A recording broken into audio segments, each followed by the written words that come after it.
교회에서 사역을 하고 있는 이주원 목사입니다. 식사하면서 또 교제하도록 하겠습니다. 말씀 보도록 하겠습니다. 말씀은 로마서 1장 1절에서 7절 말씀입니다. 주보에 나와 있으니 참고하셔도 되겠습니다. 로마서 1장 1절에서 7절 말씀 한 목소리로 1절부터 7절까지 봉독하시면 좋겠습니다. 봉독하시겠습니다. 예수 그리스도의 종 바울은 사도로 부르심을 받아 하나님의 복음을 위하여 택정함을 입었으니 이 복음은 하나님이 선지자들을 통하여 그의 아들에 관하여 성경에 미리 약속하신 것이라. 그의 아들에 관하여 말하면 육신으로는 다윗의 을 통해서 나셨고 성결의 영으로는 죽은 자들 가운데서 부활하사 능력으로 하나님의 아들로 선포되셨으니 곧 우리 주 예수 그리스도시니라.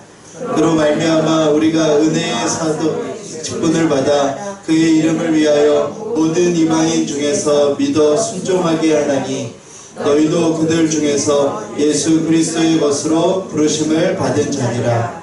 로마에서 하나님의 사랑하심을 받고 성도로 부르심을 받은 모든 자에게 하나님 우리 아버지와 주 예수 그리스도로부터 은혜와 평강이 있기를 원하노라. 아멘. 네, 반갑습니다. 네. 말로만 들으시던 듣던 여러분들과 함께 예배드리게 돼서 좀 기쁘게 생각합니다. 여러 고민 속에 교회를 시작하게 되었고 또 많은 고민 속에 교회가 시작이 되었습니다. 제 안에 이렇게 생각이 많을 줄 몰랐어요. 생각이 엄청 많아가지고 글을 이제 마음 먹고 쓰려고 하면 요새는 거의 딱 시작하면 거의 끝까지 한 번에 글이 써지는 일을 몇 번 경험했습니다. 그만큼 제 안에서 생각들이 충분히 너무 오래오래 깊이 되어졌었다는 생각이 듭니다. 첫 번째 이제 설교를 해야 되는데 그것이 오히려 저의 안에 부담이 되더라고요.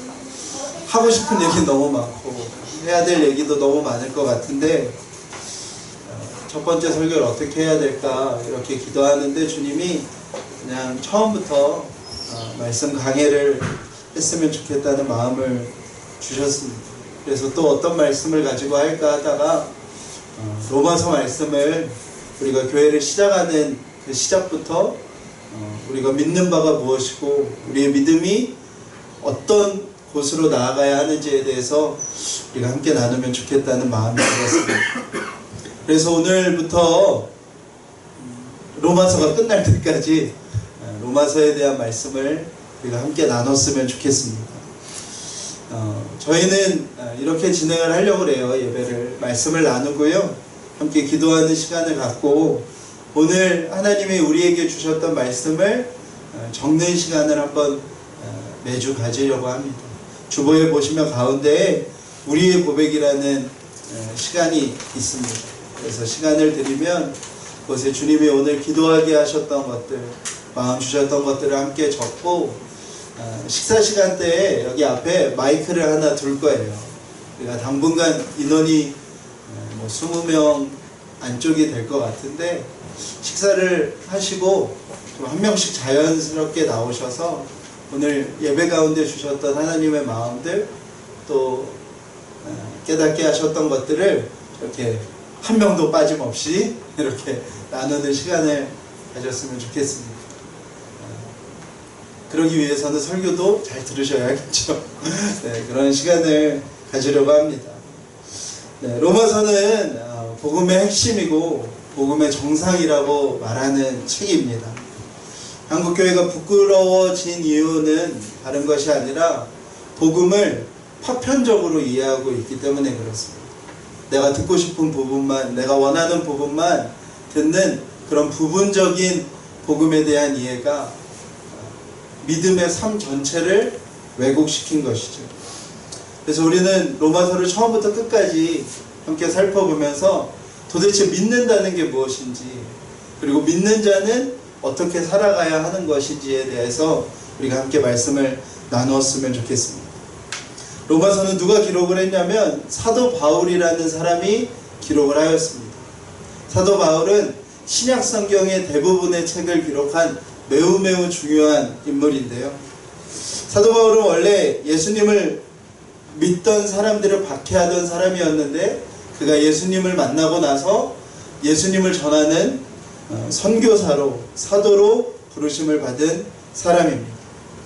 사도 바울은 소아시아 지방, 지금으로 따지면 터키부터 로마로 이어지는 그 지역들을 돌아다니면서 평생을 전도 사역을 하였던 사람이에요. 크게는 3번의 큰 전도 여행을 하였는데 로마서는 그 마지막에 전도 여행, 3차 전도 여행의 마지막으로 들렸던 고린도라는 지방에서 로마에 있는 교우들을 향하여 편지 쓴 내용이 바로 로마서입니다. 그럼 로마서는 사도 바울이 기록을 하였고 어떤 사람이 받아봤냐면 로마에 있던 교우들이었어요. 예수님이 부활하시고 나서 많은 믿는 사람들이 예루살렘에 있다가 예루살렘에 예수님을 믿는 자들을 박해하는 일이 일어나자 그들이 뿔뿔이 도망을 칩니다. 그리고 많은 수가 로마로 도망을 하여서 로마에서 가정교회들이 시작이 됩니다. 그리고 그 가정교회들이 모여서 함께 예배도 드리는 그런 로마 교회가 시작이 됩니다. 로마서 16장에 보면 한 5개 정도의 가정교회가 있었음을 볼 수 있게 돼요. 그것은 나중에 한번 살펴보도록 하겠습니다.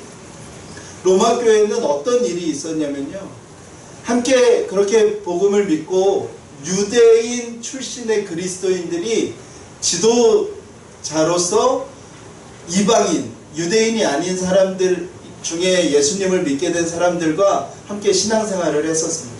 그러니까 그 교회의 지도자들은 누구였냐면 유대인 출신의 예수님을 믿는 사람들이었어요. 그런데 49년도에 로마에서 유대인들을 몰아내는 조치가 취해집니다. 로마의 황제가 로마에 살고 있던, 로마시에 살고 있던 유대인들을 다 내쫓은 일이 일어나게 돼요. 그래서 로마 교회도 지도력을 갖고 예수님이 어떤 분인지 알려주고 말씀해주던 그 지도자들이 사라지고 이방인인데 그리스도인들만 남겨진 상황이 됩니다. 그렇게 5년 6년의 시간이 지나고 54년도에 네로 황제가 즉위를 하면서 다시 유대인들이 로마에서 사는 것을 허용을 해줘요. 그러니까는 교회에 또 누가 등장을 하는 거예요? 그 예전에 지도자로 있었던 사람들, 그 예전에 있었던 유대인 그리스도인들이 다시 로마 교회로 들어오게 되는 일이 일어나게 됩니다. 그러니까 5, 6년 동안 이방인 그리스도인들은 어떤 이해가 없는 상태에서 예수님에 대한 믿음을 키워갔냐면 구약 성경에 대한 이해가 없는 상황 가운데서, 율법에 대한 이해가 없는 상황 가운데서 믿음을 키워온 거예요. 그런데 율법에 아주 물들어 있다.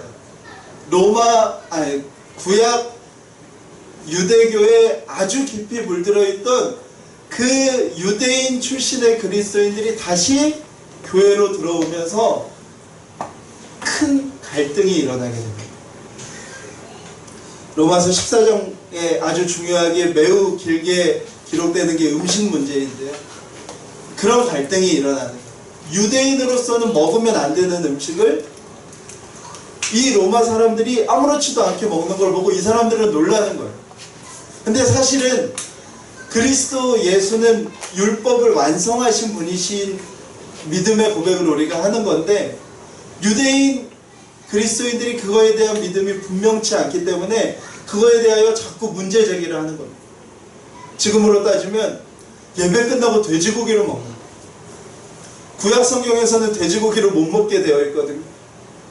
계속 유대인들이 놀라는 마음에 그 얘기를 하는 거예요. 어떻게 교회에서 돼지고기를 먹을 수 있냐. 그거 가지고 싸움이 일어나기 시작한 겁니다. 그런 배경들 가지고 여러 다툼과 싸움들이 일어나는 소식을 사도 바울이 듣게 되고 사도 바울이 그 로마의 성도들을 위하여 편지를 쓰는 거예요. 그 편지를 쓰면서 그래서 가장 중요한 이유가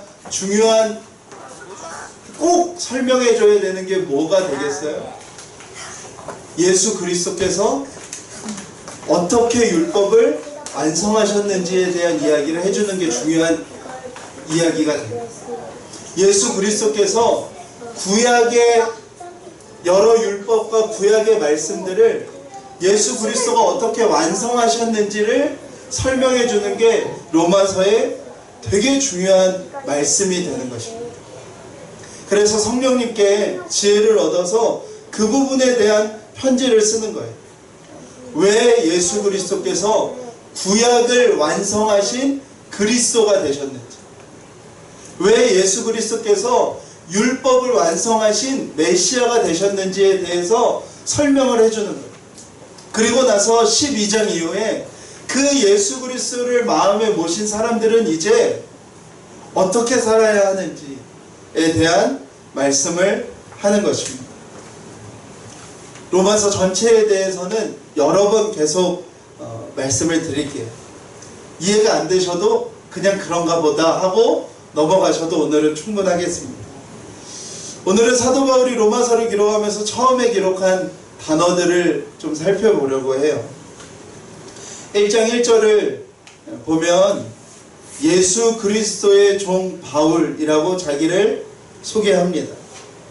1절에서 7절까지 전체를 보면 한 분에 대하여 소개를 하는데 그분이 어떤 분이냐면 주 예수 그리스도이십니다. 예수 그리스도를 두 번, 주 예수 그리스도라고 두 번을 표현을 합니다. 사도 바울은 이 책을 무엇 때문에 누구에 의해서 쓰고 있는지를 먼저 밝히는 겁니다. 그분의 이름이 누구입니까? 주 예수 그리스도이십니다. 오늘은 그 단어들에 대해서 한번 살펴보기를 원해요. 세 단어입니다. 첫 번째는 예수라는 단어이고요. 두 번째는 그리스도라는 단어이고요. 세 번째는 주라는 단어입니다.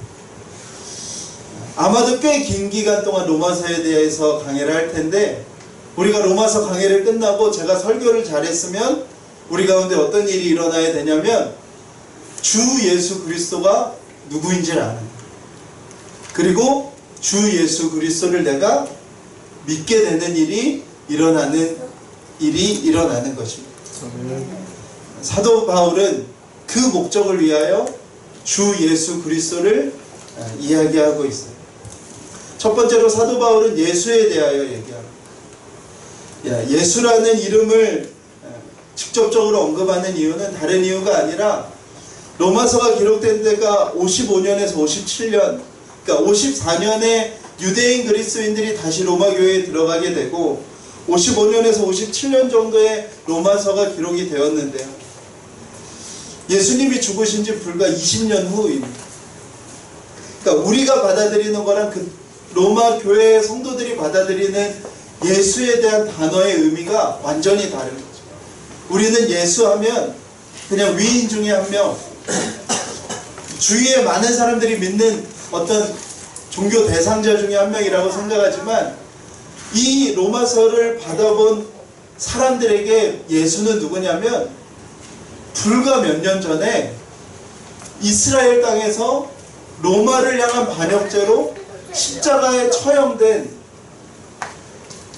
아주 익숙한, 아주 많이 들어본 나와 동시대를 살았던 한 인물에 대한 이름인 거예요. 사도 바울은 그것을 얘기하는 거예요. 여러분들이 알고 있는 그 예수,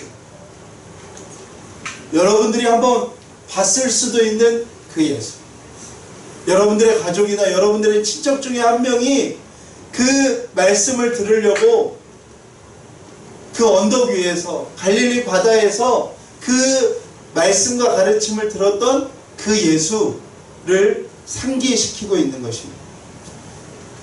고향은 나사렛이고 하나님 나라의 복음을 전하셨고 자신이 하나님의 아들이라고 이야기를 하셔서 유대인들에게는 신성 모독이 되고 로마인들에게는 황제의 모독이 돼서 십자가에 처형당하였던 불과 20년 전에 죽음을 맞이했던 그 예수에 대하여 이야기를 하는 것입니다. 사도 바울은 예수라는 단어로 그 이야기를 먼저 하는 거예요. 우리와 동시대를 살았던 바로 그 예수에 대한 이야기를 제가 지금 하는 것입니다. 그리고 두 번째로 사도 바울은 그리스도라는 단어를 사용하고 있습니다. 그리스도라는 단어는 기름 부음 받은 자라는 뜻인데요. 기름 부음 받은 자는 구약 성경에 보면 하나님이 보내신 자를 의미합니다. 하나님이 선택해서 보내주신 자. 그래서 모두가 누구를 기다리고 있었냐면 하나님이 선택해서 보내주신 구약에 예언된 메시아를 다 기다리고 있었어요. 사도 바울은 그 이야기를 하는 거예요. 여러분들이 알고 있는 그 예수, 우리와 동시대를 살았던 그 예수가 그리스도이시다. 무슨 뜻이냐면 하나님이 기름 부어 세운 사람이라는 거예요. 하나님이 보내신 사람이라는 거예요. 구약에 예언된 하나님이 보내시겠다고 약속하신 그 사람이 바로 우리가 알고 있던 그 나사렛 출신의 예수라는 것입니다. 사도 바울은 예수가 메시아가 아니라고 굳게 믿었던 사람이에요. 성경에 사도 바울은 두 가지 이름으로 등장하는데요. 첫 번째 등장할 때는 사울이라는 이름으로 등장을 해요. 그래서 교회 안에서는 보통 그렇게 표현해요. 사울은 그 사도 바울이 예수님을 만나기 전의 이름, 그리고 바울은 그 사울이 예수님을 만나고 나서의 이름이라고 보통 설명을 많이 합니다. 그렇게 이해하셔도 되겠어요. 근데 왜 사울일 때 이 바울은 예수님을 인정하지 않았냐면, 예수님을 그리스도로 인정하지 않았냐면 유대인들이 가지고 있던 기대가 있었어요. 메시아가 이 땅에 올 것인데 그 메시아는 제국들을 무너뜨리고 성전을 아주 화려하고 멋있게 재건하고 이교도들을 말살시키고 이스라엘을 모든 나라보다 가장 뛰어난 나라가 되게 해줄 그런 메시아로 유대인들은 기대하고 있었어요. 구약에 예언된 메시아는 이사야나 다른 말씀에 분명히 그가 많은 고난을 이 땅에서 받을 거라고 기록되어 있음에도 불구하고 유대인들의 마음은 그렇지가 않은 거예요. 그가 오면 이 지긋지긋한 로마의 속박에서부터 벗어나게 하고 이 이스라엘을 로마보다 더 위대한 나라가 되게 해줄 그런 메시아를 기대하고 있었어요. 그런데 예수님은 너무나 처량하게 죽으셨어요. 너무나 보잘것없게 죽으셨어요. 그 장면이 유대인들에겐 분노가 된 거예요. 어떻게 저런 자가, 어떻게 저렇게 힘이 없이 끌려가는 자가 자기가 메시아라고 얘기할 수 있나. 그래서 원래 사울은 예수님을 믿는 자들을 죽이러 다니던 사람이었어요. 그 일에 아주 주도적인 역할을 했던 사람이에요. 사도행전에 보면 첫 번째 순교자의 이름이 나오는데 스데반이라는 사람이었어요. 스데반 집사라는 사람이었는데 사람들이 스데반을 돌로 쳐 죽이고 스데반의 숨이 끊어졌는지를 한 청년에게 확인을 하는데 그게 누구였냐면 바로 사울이었어요. 무슨 뜻이겠어요? 사울이 스데반을 죽이는 그 일의 주동자였었어요. 변화되기 전에 사울은 하나님을 위하여 아주 열심히 있었던 사람이었어요. 사울이 자기를 소개하는 것 중에 하나가 뭐냐면 자기가 태어나서 지금까지 율법을 어긴 것이 하나도 없다는 거였어요. 구약의 율법의 조문이 613가지거든요. 613가지의 조문을 자기는 태어나서 지금까지 어겨본 적이 한 번도 없었다라고 이야기를 해요. 그랬던 사람이 스데반이었어요. 최고의 율법 선생이었던 가말리알의 수제자였고요. 하나님의 선택하신 백성이라는 표시로 유대인들은 할례를 하였는데 자기는 할례를 받았다고 자랑스러워하였고 자기를 소개할 때마다 나는 히브리인 중에 히브리인이라고 소개하였던 사람이었어요. 구약의 모든 내용을 알고 있고 구약의 율법을 모두 다 지키고 있었던 그가 기대했던 메시아는 정복자였어요. 로마의 황제보다 더 뛰어난 그 메시아를 기대하고 있었어요. 그래서 그는 절대로 그 나사렛 예수는 그리스도가 될 수 없다라고 믿었어요. 그래서 다메섹에 예수 믿는 사람들의 공동체가 있다는 소식을 듣고 그들을 죽이러 다메섹으로, 지금의 다마스커스로 가는 길에서 그가 예수님을 만나는 경험을, 그리고 그는 그 나사렛 예수를 그리스도로 받아들여요. 다른 것이 아니라 그 나사렛 예수가 다메섹 도상에서 부활하신 주로 사도 바울을 만나기 때문에 사도 바울의 기대가 다 충족이 되는 순간이었어요. 바로 어떤 순간이었냐면 부활하신 예수 그리스도를 만나게 돼요. 자기 생각에 예수 그리스도가 너무나 힘없게 죽었다고 생각하여 그를 믿는 자들을 죽이려고 다녔지만 부활하신 예수님을 만나고 나니 아, 이분이 죽음의 권세를 이기신 분이시구나. 로마의 황제도 이길 수 없는 이 죽음의 권세를 이기신 분이 바로 나사렛 예수이시구나 라는 것이 그 안에 경험되어지면서부터 그는 예수를 그리스도라고 고백하게 돼요. 예수님의 제자들 모두가 다 그 일을 동일하게 경험해요. 그는 나사렛 예수가 훌륭한 가르침을 가르치며 그들이 기대했던 메시아의 모습을 기대하며 예수님을 쫓았어요. 그러나 그 예수가 십자가에 못 박힐 때 제자들은 그 예수를 다 버리고 도망갔어요. 그러나 그 예수 그리스도께서 부활의 몸을 입으시고 제자들에게 나타나셨을 때 제자들은 예수를 그리스도라 고백하게 됩니다. 그것이 우리에게 매우 중요한 일이에요. 우리도 마찬가지입니다. 우리 중에 나사렛 예수에 대하여 모르는 사람은 없을 거예요. 2000년 전에 살아셨고 아주 위대한 사랑을 이야기하셨던 아주 위대하신 위인으로 우리는 다 나사렛 예수를 알고 있어요. 그러나 정말 중요한 것 한 가지는 그 나사렛 예수를 아는 것뿐만 아니라 나사렛 예수가 그리스도라는 사실을 우리가 알아야 하는 것입니다. 그것이 우리 안에 믿어질 때 우리 안에 믿음이 시작되는 것입니다.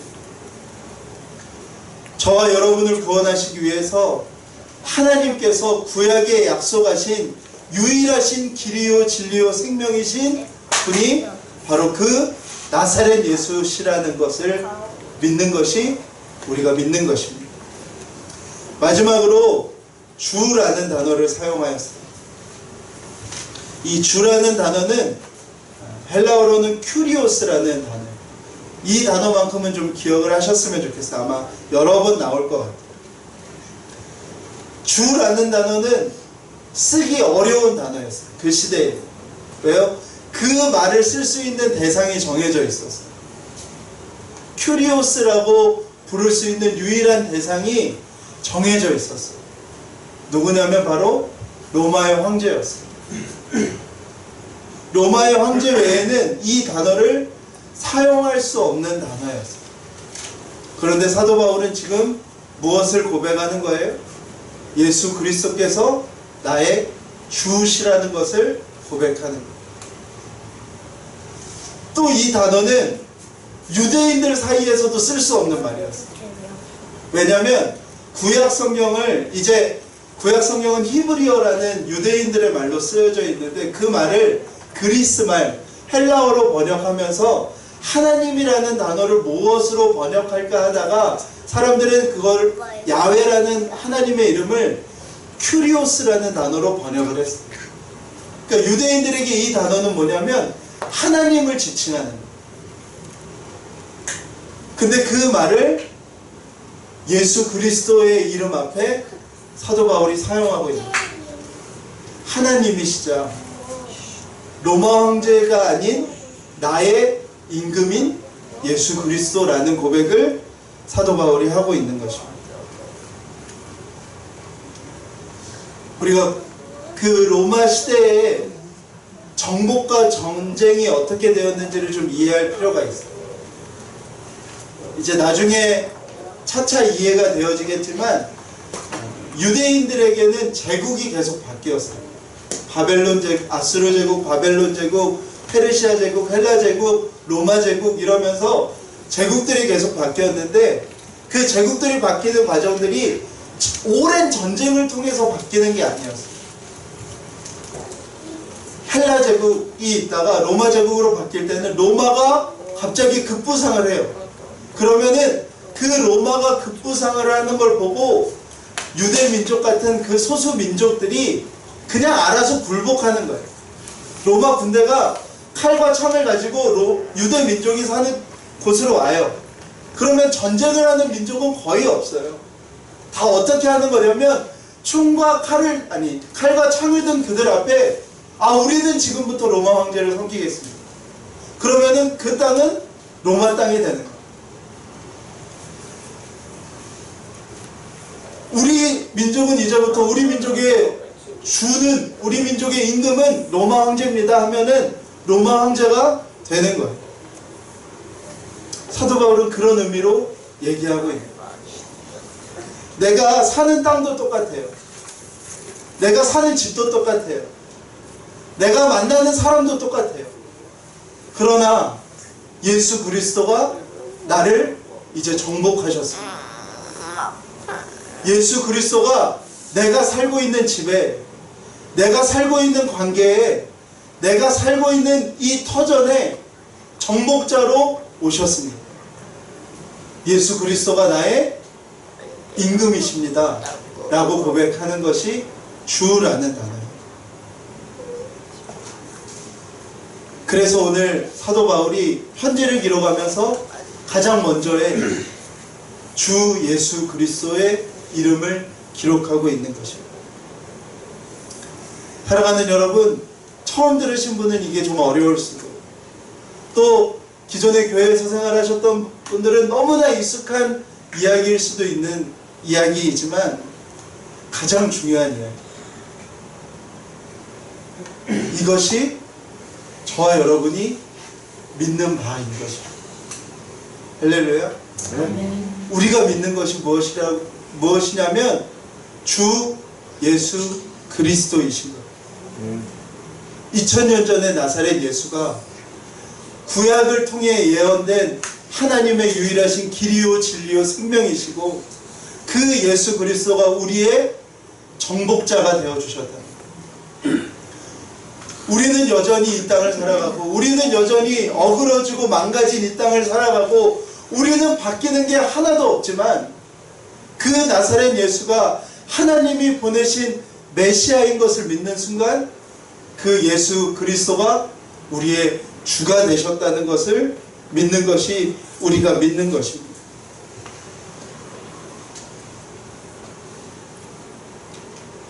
사랑하는 여러분, 우리도 이 세상을 살아갑니다. 수많은 가치관들이 이 세상 가운데 있어요. 돈이면 다 된다고 하는 세상 속에 우리는 살아갑니다. 마치 우리의 모든 문제는 더 많은 돈이 있으면 다 해결될 것 같은 세상 속에 살아갑니다. 그러나 우리는 믿음의 대상이 바뀐 사람들인 거예요. 돈이 아니라 우리의 믿음의 대상은 누구로 바뀐 거라고요? 주 예수 그리스도로 바뀐 거죠. 이 세상 사람들은 다 자기 자신을 믿고 살아가요. 나의 가능성, 나의 능력, 내가 할 수 있는 무언가를 믿고 살아가요. 그러나 우리는 어떤 사람이라고요? 믿음의 대상이 바뀌어진 사람입니다. 내 자신을 믿는 것이 아니라 우리는 주 예수 그리스도를 믿으며 살아가는 것입니다. 정확한 기억인지는 모르겠는데 4천선 지진인지 IT 지진인지 큰 지진이 났을 때 한 장의 사진이 큰 충격이 되었던 사진이 있어요. 그게 뭐냐면 손가락이 닳아 없어진 거예요. 지진에 깔렸던 한 사람이 손가락이 닳아 없어진 채로 발견된 사진이었습니다. 사랑하는 여러분, 우리가 꼭 그 꼴이에요. 건물이 무너져서 그 안에 우리는 깔려있어요. 이 세상은 악해요. 타락해 있어요. 죄가 가득해요. 이미 무너져 있어요. 그 가운데 우리가 아무리 그 안에서 온전하게 살겠다고, 잘 살아보겠다고, 행복하게 살아보겠다고 아무리 추구한들 우리의 발견되어진 모습은 손가락이 닳아 없어진 채로 수많은 흙들을 긁어내어 손가락이 닳아 없어진 채로 발견되는 것과 다르지 않아요. 우리가 살 수 있는 길은 소리치는 거예요. 내가 여기에 깔려있다고 알려주는 거예요. 내 힘으로는 내 위에 깔려있는 이 건물침을 이겨낼 능력과 힘이 나에겐 전혀 없으니 나와는 차원이 다른 힘이 나에게 와서 나를 깔가 뭉개고 있는 이것을 건져내 달라고 소리치는 것 외에는 우리에겐 방법이 없는 거예요. 그게 바로 주 예수 그리스도인 것입니다. 우리는 그것을 믿는 거예요. 우린 깔려 있어요. 우린 우리의 힘으로는 해결할 수 없어요. 아무리 행복하게 살려고 노력하고 애쓰고 노력해봤자 얻어지지 않는 것을 위하여 살아가는 것 같은 느낌이 들어요.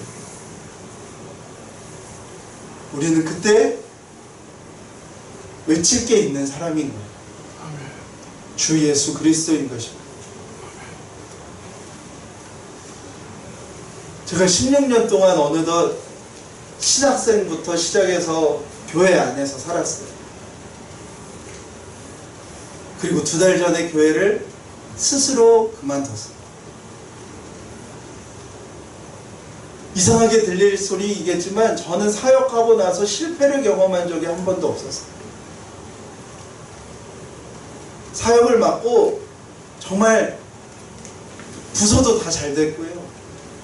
정말 많은 사람에게 사랑도 받았고요. 근데 16년 만에 제가 처음으로 견디지 못하여 사임을 하였어요. 뭔가 잘못된 것 같아서. 정말 이게 성경이 말하는 바는 아닌 것 같아서 그만두고 나오는데요. 제 마음에 처음으로 실패감이라는 마음이 들었어요. 그리고 나서 아무런 생각 안 하고 지내려고 한 1, 2주를 지내는데 정말 그런 마음이었어요. 뭔가에 짓눌려 있는 마음.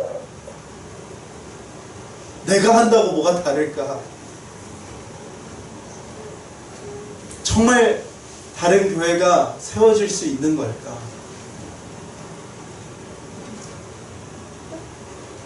그러나 그때에도 제가 부를 수 있는 유일한 이름은 하나밖에 없었어요. 주 예수 그리스도 외에는 없는 것이다.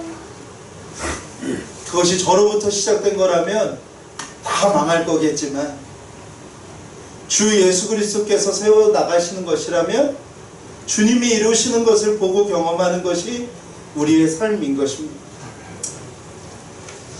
사도 바울은 거기에서 예수 그리스도의 종이 된 자신에 대하여 이야기해요. 여기에서의 종은 우리가 생각하는 그런 종이 아니에요. 우리는 종하면 첫 번째 인상이 뭐냐면 이렇게 팔에 흰 수건 끼고 이렇게 뭐 예, 네 이러는 그런 종을 우리는 기대를 하죠. 영어로는 서번트라는 그런 개념을 우리는 생각을 하는데요. 여기에서 말하는 종은 노예. 슬레이브예요. 슬레이브. 생사 여부를 주인이 결정할 수 있는 존재. 앞에서 말했던 종은 주인의 소유물이었어요. 그러나 지금 말하는 종은 생사 여부를 주인이 결정하는. 그리고 그 종은 저에게도 종이지만 딴 사람에게도 종이고, 주인이 소유한 종은 다른 사람이 함부로 대하면 안 돼. 그러면 그 값을 치러야 돼. 그러나 여기서 말하는 종, 보통 전쟁 프로들이나 이런 존재들은 주인이 마음껏 해도 되지만 주인 외에 다른 사람이 마음껏 해도 아무런 말을 할 수 없는 존재가 바로 여기서 쓰고 있는 단어의 종이라는 뜻이에요. 사도 바울은 자신의 편지를 받는 로마 교인들에게 우리가 믿는 것이 무엇인지, 그리고 내가 누구인지 설명하고 있는 거예요. 바로 주 예수 그리스도의 노예라고 소개하고 있는 거예요. 로마 사람들은 다 이해하는 거예요. 주 예수 그리스도의 노예라면 그 노예는 우리에게도 노예인 거예요.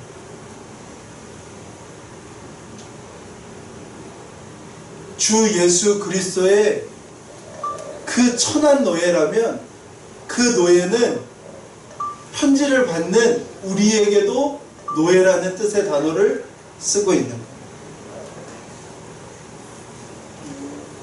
사랑하는 여러분, 우리는 이것을 믿는 거라고 사도 바울은 시작하는 거예요. 우리의 믿음의 대상은 주 예수 그리스도이시고, 그 주 예수 그리스도를 믿는 우리의 삶의 모습은 예수님 앞에서 성도들을 향하여 노예로서 산다는 것. 그 소개를 사도 바울이 하고 있어요. 로마서는 다 그 내용이에요. 1장에서 11장까지는 주 예수 그리스도가 어떤 분인지, 그분이 왜 메시아인지, 그분이 왜 율법을 완성하셨는지, 유대인들은 그 메시아를 받아들이지 않아서 어떤 대가를 치러야 하는지에 대한 설명을 로마서 1장에서 11장까지 하고 있고요. 로마서 12장에서 16장은 어떤 내용이냐면, 그 예수 그리스도를 믿는 사람들은 예수님 앞에서 성도들을 향하여 노예로서 살아가는 것임을 이야기하고 있는 거예요.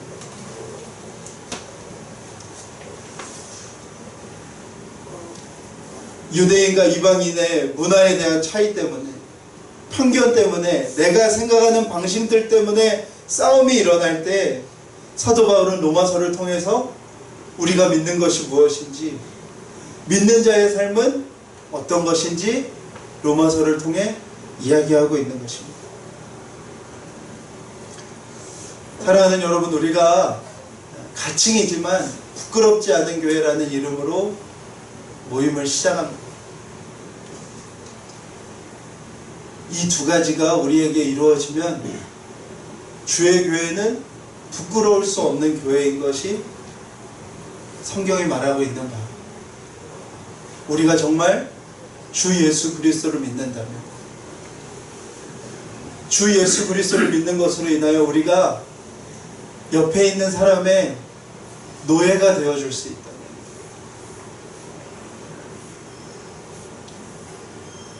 주의 교회는 부끄러울 수가 없는 교회인 것입니다.